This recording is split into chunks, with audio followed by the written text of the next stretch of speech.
Piccadilly Gym by P.G. Wodehouse. A few words about it. I have just finished this new Wodehouse novel. It comes after Joy in the Morning, Thank You Please. In fact, there are, I think, about 5, maybe more, comedies by the great Wodehouse on the list of 1,000 novels everyone must read, which you can find on the Guardian list. Well, if you Google 1,000 novels everyone must read, you fall upon that one. And there's a comedy section, crime, science fiction, and so on. And in comedy, you have plenty of the Wodehouse novels, including this one.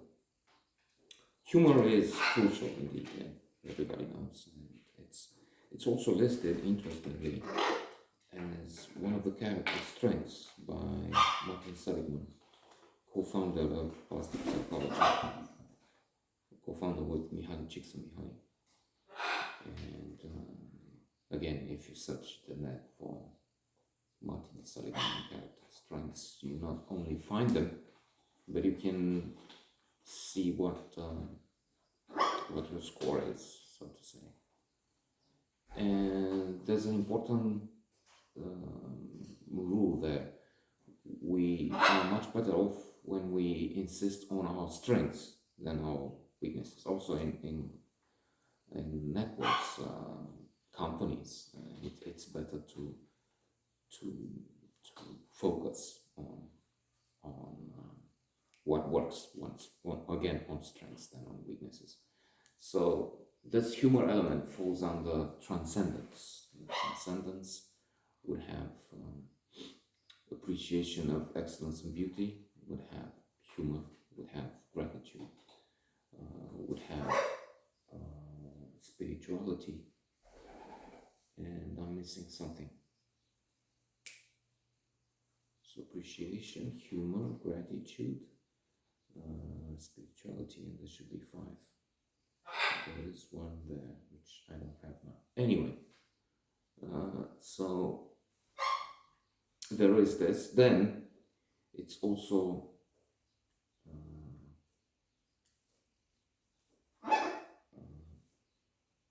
something you get in large doses, large portions in Piccadilly Gym.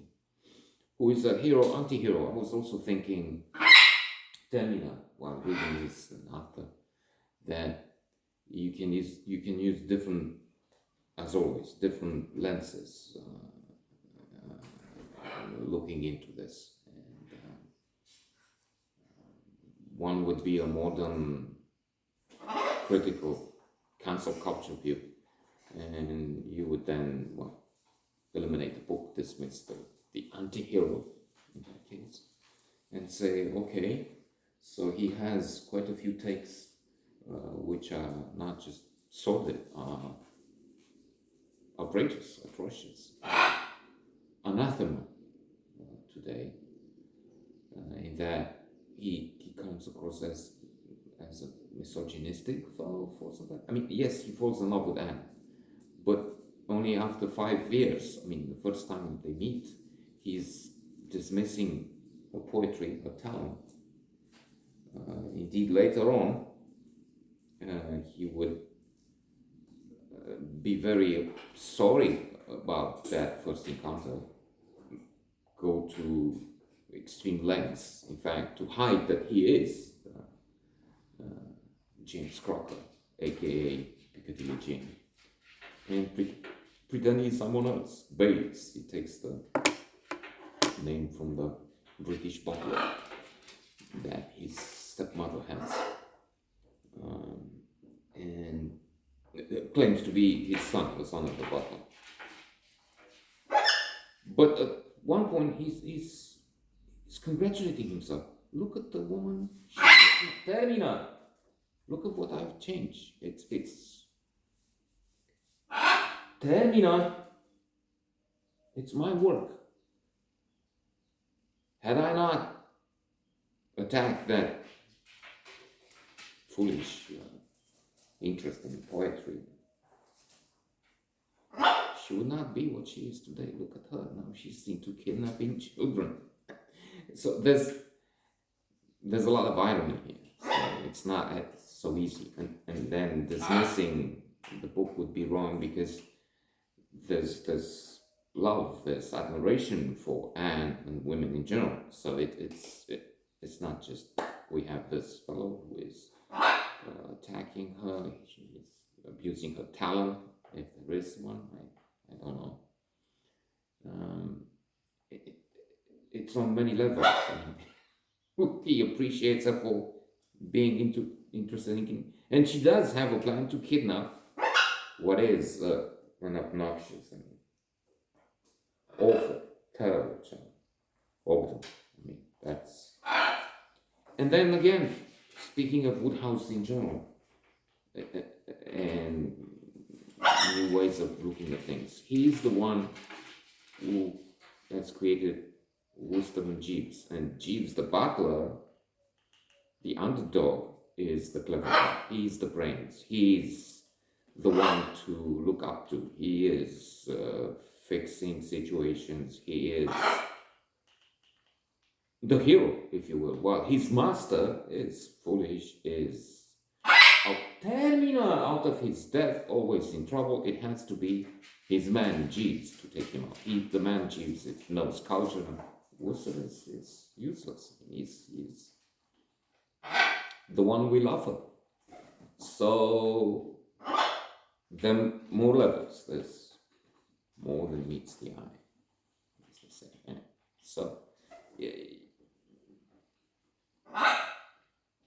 we have to look at this from different angles and enjoy it. It's great fun. Let me just mention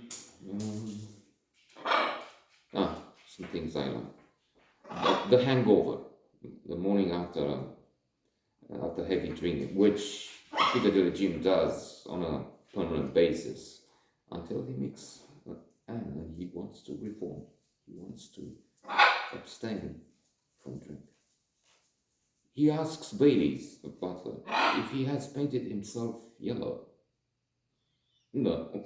Strange, because your face looks a strange gamboge to me or something. Baileys offers breakfast and Piccadilly Jim says, don't be flippant. Being funny at the wrong time is not good. Tact is a much finer quality than humor. Give me a drink. Cognac? Brandy and soda. Just a couple of bathtubs will do. I need to make tests to ascertain if I'm still alive. Who let me in? Let you in? I was out and now I'm in. I must have passed the door.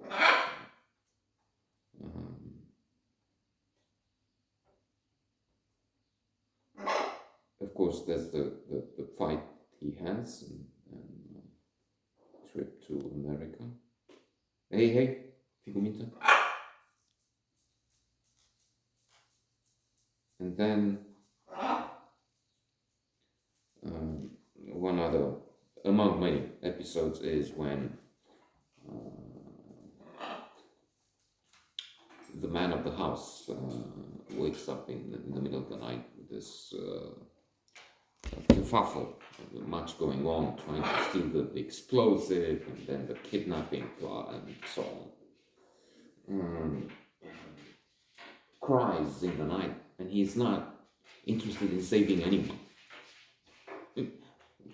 He just wants everybody to shut up. I mean, that's okay. Piccadilly Jim. Excellent.